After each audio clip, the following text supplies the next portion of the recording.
Hello! Once upon a time, I made a video. Episode 7 of my Not Really a Podcast Rambling podcast series, where I tried to briefly review every game in the Soulsborne series, or at least express my opinions on it. The video was mostly unedited due to the quantity of material I had to go over, as well as the long span of time it had been since I last played some of those games. This new video here is a follow-up to that, where I will continue reviewing the Soulsborne series by now getting into the various official comic book spin-offs. Being somewhat of a Soulsborne superfan who spent over 1,000 hours getting a platinum trophy in each of the games, I felt compelled to continue my experience with the series by consuming all official media that takes place within the Souls-like worlds From Software has created. So, I bought each of these comics, technically spanning 3 different series, with my own money, reading a total of 10 graphic novel volumes. Don't get your hopes up, because my feelings on these comics as a whole are that they are incredibly mediocre.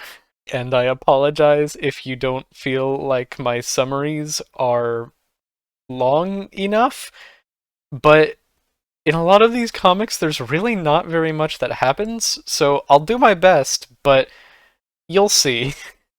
First, let's start with the Dark Souls comics, of which there are 5 story arcs consisting of 16 issues total, all made and published by Titan Comics.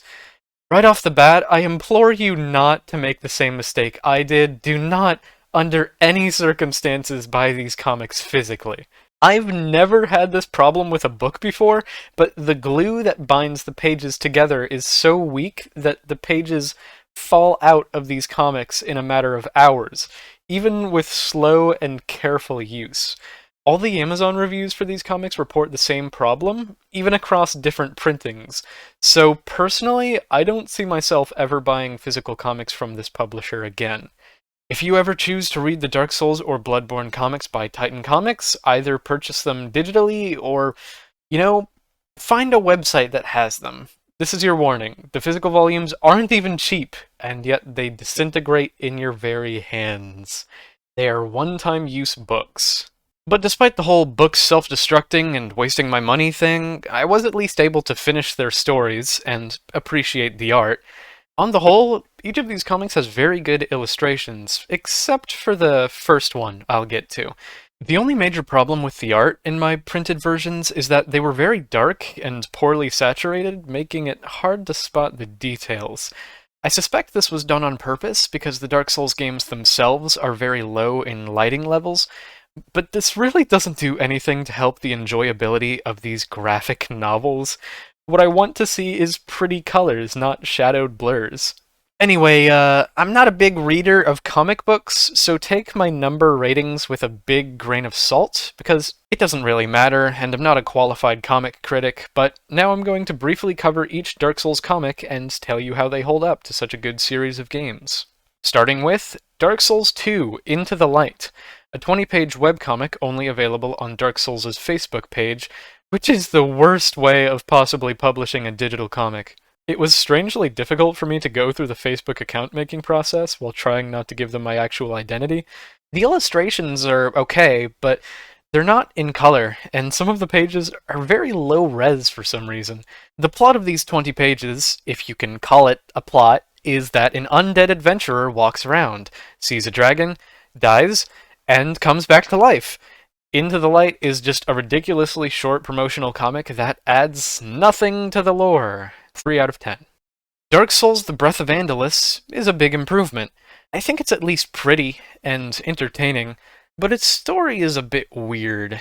I come to these comics mainly hoping for them to make advancements for the franchise's story, so the best thing I can say about The Breath of Andolus is that it does actually shine a big spotlight on one of Dark Souls 3's antagonists, Saint Aldrich, who appears in this comic in his original human form for the first time ever.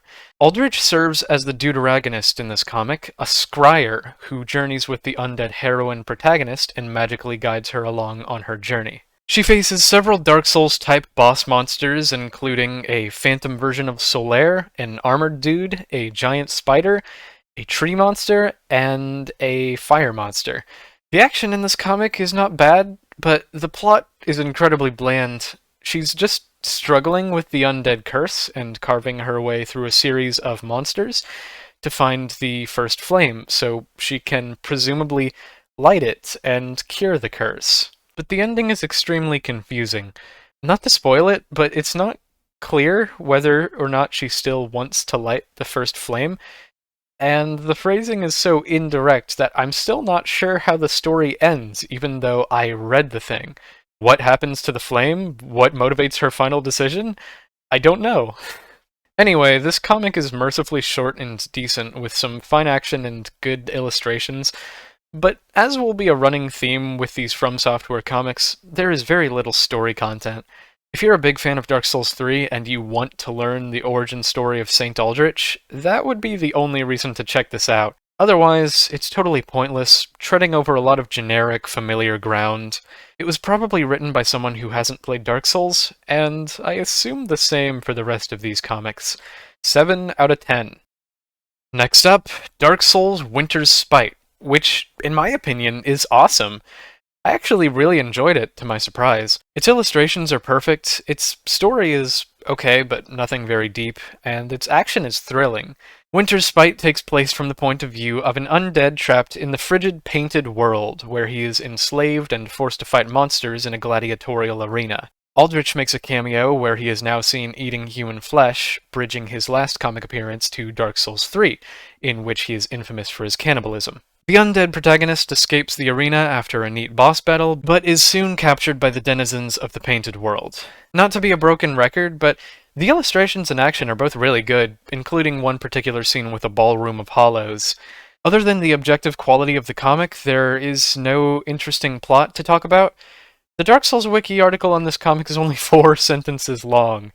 There is a strange encounter with a magical lady at the end, and one guy betrays another guy in a fight, and then the first guy escapes the Painted World, and that's it. 9 out of 10. Dark Souls Legends of the Flame and Dark Souls Tales of Ember are counted as 2 separate comics, but they share the same storyline and are so similar that I wouldn't be able to tell them apart if I hadn't read up on the Dark Souls wiki. These 4 issues of comic are simple compilations of various short stories set in the Dark Souls universe, each drawn by a different artist, covering non-linear tales of deception and tragedy. I like the art a lot, since the art style changes with each short story. I don't really have anything to take away from them, except that the world of Dark Souls is very sad and dark. But we already knew that. It's called Dark Souls. It's dark. We don't need a comic series explaining that. The one short about the guy who crucifies himself is definitely the best one. If you don't want spoilers, skip to this timestamp now. 3, 2, 1. The reveal is that he crucifies himself and begs others to save him so he can appear weak and gain their trust before literally stabbing them in the back and then crucifying himself again. The shorts are occasionally broken up by scenes of a talking cat, similar to the talking cats in Dark Souls 1 and 2, who speaks to a cursed undead, telling these stories to discourage them from attempting to find the first flame. Other than the crucifixion one, I don't remember any of these stories in deep detail, and I ultimately feel that these 2 comics are a mediocre waste of money that may as well have been published on Twitter. 6 out of 10. Finally, we have Dark Souls The Age of Fire, the comic for which I held the highest expectations, because it was made only a few years ago to promote Dark Souls Remastered by shedding some light on the enigmatic lore of the Age of Ancients. I was so welcome to the idea of a story set during the lifetime of Lord Gwyn, a spin-off to finally reveal the mysteries surrounding him and the Four Knights. Unfortunately, though, this comic does not focus on Gwyn or his 4 knights. The Age of Fire stars a Silver Knight named Archon, who does basically nothing the entire time except walk around from place to place. And the story constantly cuts every couple pages to other characters just chatting. It's very non-linear, and the stories of brief action and dialogue are terrible. None of the events shown here is anything actually substantial, save for a little tiny bit of bonus lore that they wrote in about the Silver Knights, a group of immortal humanoids whom we don't get to hear enough about in the main games. Gwyn himself, despite being the largest figure on the cover, does literally nothing in this comic. Artorias is involved in one fight that lasts a few pages, and Seath talks a bit, but the main plot of this comic is literally what I just described.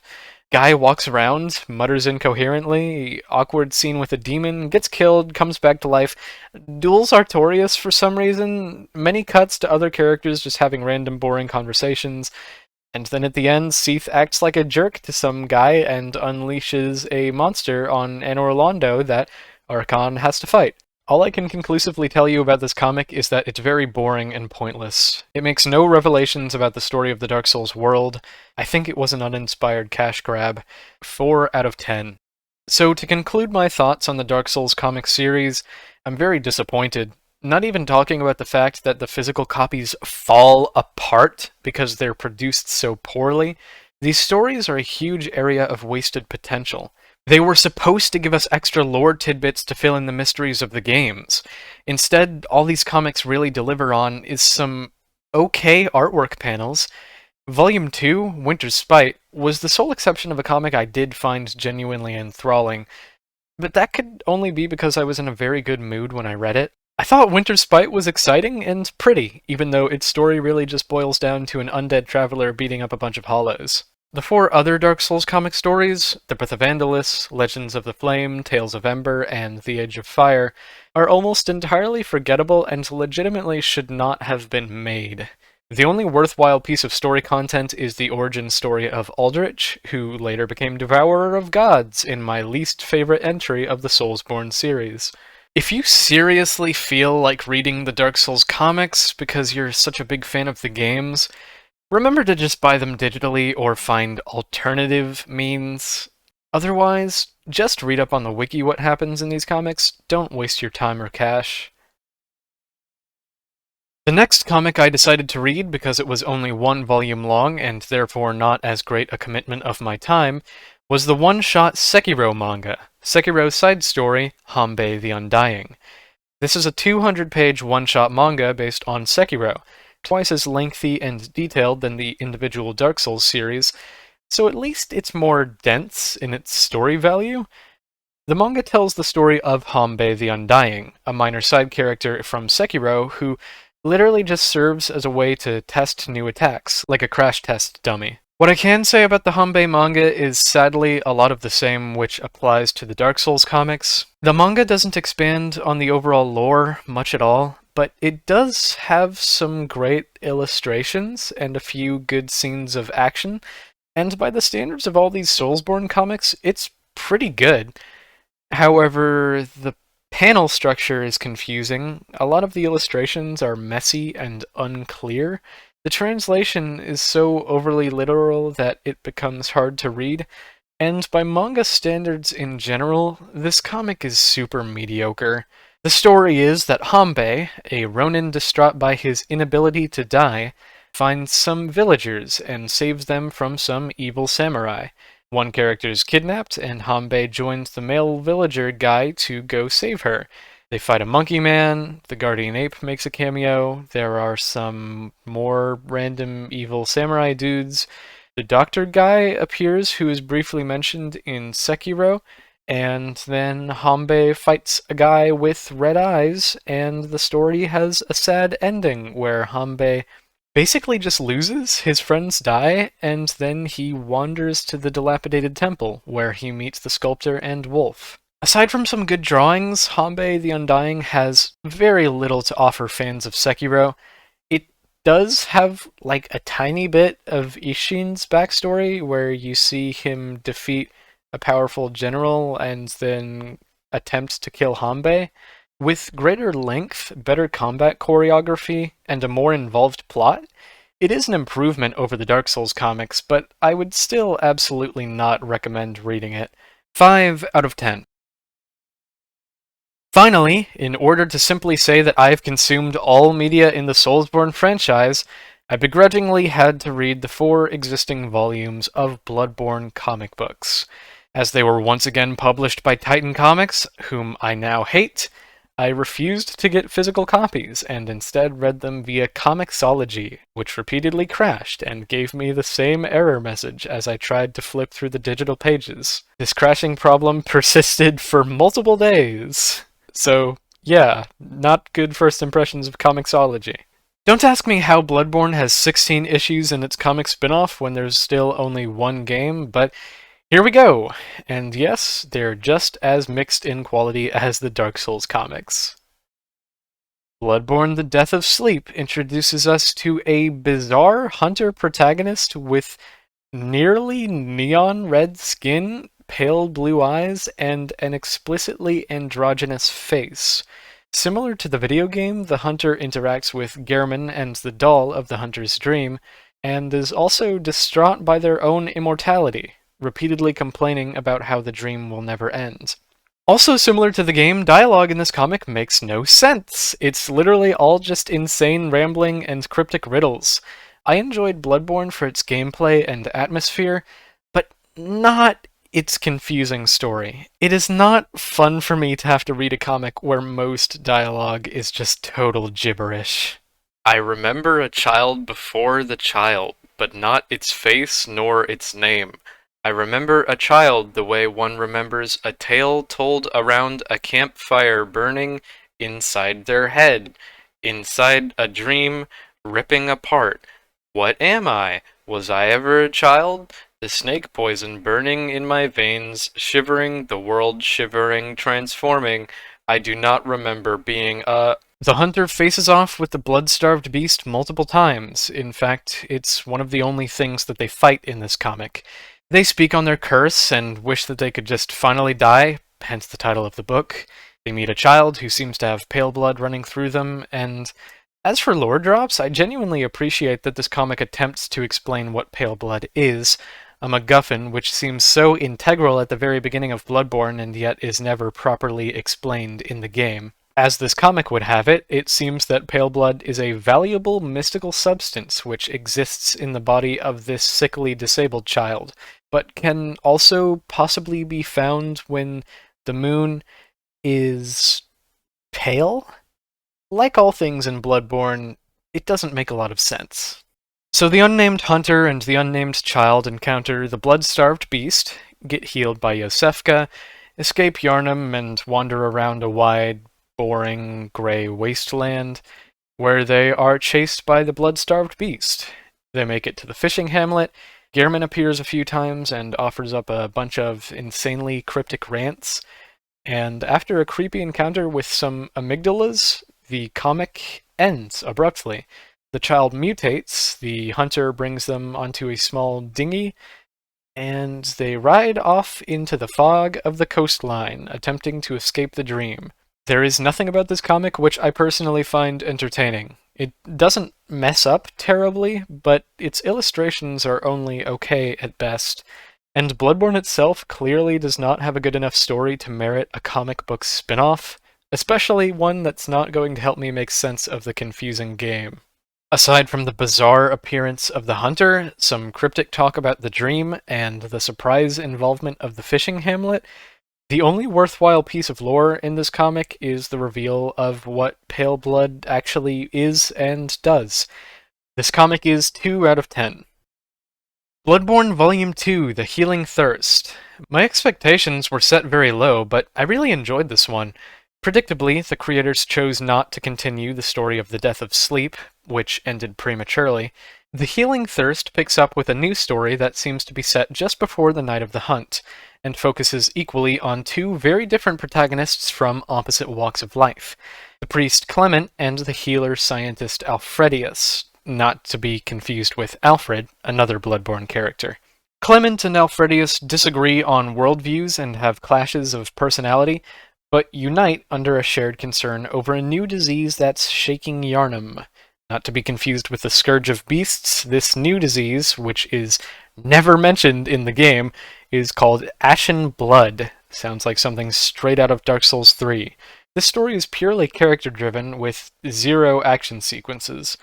It can therefore feel a bit slow at points, but as these 2 characters pool their resources to help each other save the city, away from the prying eye of the tyrannical healing church, which is destroying Yharnam. I did find this to be a genuinely interesting story, more grounded than most other Bloodborne media, with a lot of good moments and themes to explore. I definitely liked these characters and their dynamic throughout the short comic volume. The Healing Thirst even contributes quite heavily to the Bloodborne lore, finally giving us some direct details on the Old Blood, which is such a mysterious concept in the game. I would definitely recommend this to any Bloodborne fans, and for all intents and purposes, I think the Healing Thirst sets the standard of what other From Software comics should be. It tells an original story, it has captivating characters, it elucidates on the lore, and it shows us much more of the setting that we fell in love with in the video game. And I guess I'd rate this 9.5 out of 10? Who cares? I don't know. I just want to read this one line from the Healing Thirst because I find it funny. Alfredius says to his neighbor Matilda, in reference to the cityscape, "The view is, after all, rather spectacular between the decaying corpses, the terrifying architecture, and the moon descending lower and lower in defiance of all that we know." This is so funny to me because it's the only time a piece of From Software media has ever acknowledged how impossibly eccentric their gothic environment design is. He's right. Impossible architecture, too many corpses. This is just how FromSoft makes games. Bloodborne Volume 3, A Song of Crows, which is definitely the title of a George Martin book. A Song of Crows is the most unspeakably bad graphic novel I've ever read. It's 100 pages of Eileen the Crow, a very minor Bloodborne NPC who has somehow become a fan favorite for some reason that escapes me, as she wanders around and exposits literally insane and unhinged ramblings. The whole thing reads like terrible 16-year-old emo slam poetry. I have never found less enjoyment in a piece of literature than in this comic book. The art is not good, nothing happens, she wanders around Yharnam, has flashbacks to some boy from her youth, fights a random dude who is hinted at being the same boy, she ends up at a snowy Bergenworth, has a weird sequence with vacuous Rom, and then she returns to Yharnam, watches a guy jump off the roof, and she falls in the snow, and the comic abruptly ends there. Eileen is portrayed as a somewhat sensible and intelligent character in Bloodborne, who never turns against you and actually has a few thoughtful conversations with you, but in this comic she's just like a literal mental patient. It's just the whole comic is about her hallucinations and her delusions. Throughout the whole comic, she is just ranting with no respect for sentence structure, grammar, or intelligent communication. She is talking about something which clearly makes sense only to her. There is no actual real story in this. I truly wish this comic did not exist. There was one 2-page spread that I really liked. I'm putting it on screen right now. And while you look at that, allow me to read to you a verbatim passage from near the beginning of the book, just to give you an idea of how bad the story is. "This is not sleep nor rest. It is a merciful vanishing I am always torn out of too early. The morning smells acidic. My gut is a slaughterhouse floor. The nightmares populate it with hungry rats. When is this? The rats scratch against the soles of my feet and burn inside my head." Bloodborne Volume 4, The Veil Torn Asunder. The final comic volume in the Bloodborne series takes place from the point of view of an unnamed man who is curious about reality, claiming that there is a second world beyond this one. He steals a page from a library, a very important page which he believes to contain the truth. He reads it multiple times, but is unable to remember the words. Instead, the page gives him visions. He metaphysically travels around Yharnam and the Nightmare, seeing glimpses of bosses such as Parl, the One Reborn, and the Cleric Beast. Similar to the Eileen comic, the writing is mostly comprised of nonsensical, rambly exposition, But in my opinion, there are some genuinely great pieces of art, symbolism, and theming in this comic. I found it quite entertaining watching this man journey through his own sanity. It's not easy to summarize the events of this comic because he really just skips around from place to place like he's on a major acid trip. One of the most interesting parts of The Veil Torn Asunder is that it makes direct callbacks to the previous comics. In my opinion, although The Veil Torn Asunder makes very little sense and doesn't reveal any new lore, I found it to be quite entertaining for its art alone. Not to mention, it's just fun to see a guy trip out and have a bunch of insane cosmic hallucinations in a multitude of settings. I rate this one 7 out of 10. In conclusion, the Dark Souls, Sekiro, and Bloodborne comic series are all terrible cash grabs which make very little contribution to the series' lore. The only volumes I would seriously recommend are Dark Souls The Winter's Spite and Bloodborne The Healing Thirst. These comics were a waste of my time and money. I'm ending the video now.